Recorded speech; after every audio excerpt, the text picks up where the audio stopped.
Hello guys, welcome back to my channel, Weng Petit. By the way guys, ang topic na i-discuss ko ngayon ay ayon sa katanungan ni Ma'am Ruby Wenceslao. Ito yung katanungan niya guys, basahin ko ha. Sabi niya dito, Ma'am, paano po pag may visa na at kontrata tapos wala naman ako pinirmahan? May bayad po ba yun? Pwede ko ba makuha yung passport ko? Okay, Ruby Wenceslao, paano ka nagka-visa at saka kontrata kung wala ka namang pinirmahan? Ibig sabihin nun, wala pa yun kasi wala ka pa namang pinapirmahan, wala ka namang pinirmahan na galing sa kanila. Pangalawa, sa sinasabi mo, pwede ko ba makuha yung passport ko? Of course, makukuha mo yung passport mo. Kailangan sabihin mo doon sa agency mo or sa agent mo na gusto mo na mag-back out tapos gusto mong kunin yung lahat na papers mo na hawak nila.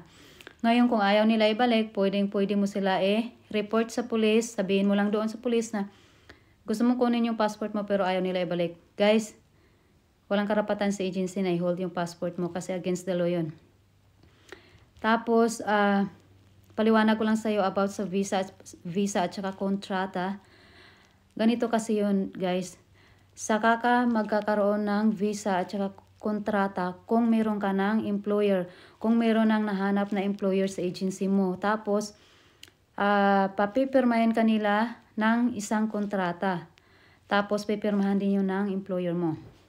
Ngayon, kung wala pa namang pinapirmahan yung agency sa'yo o yung agent mo sa'yo, ibig sabihin wala ka pang kontrata. Ngayon, doon sa katanungan mo na kung meron kang babayaran, kailangan meron silang maipakita sa'yo na resibo na yun nga yung ginastos nila sa'yo.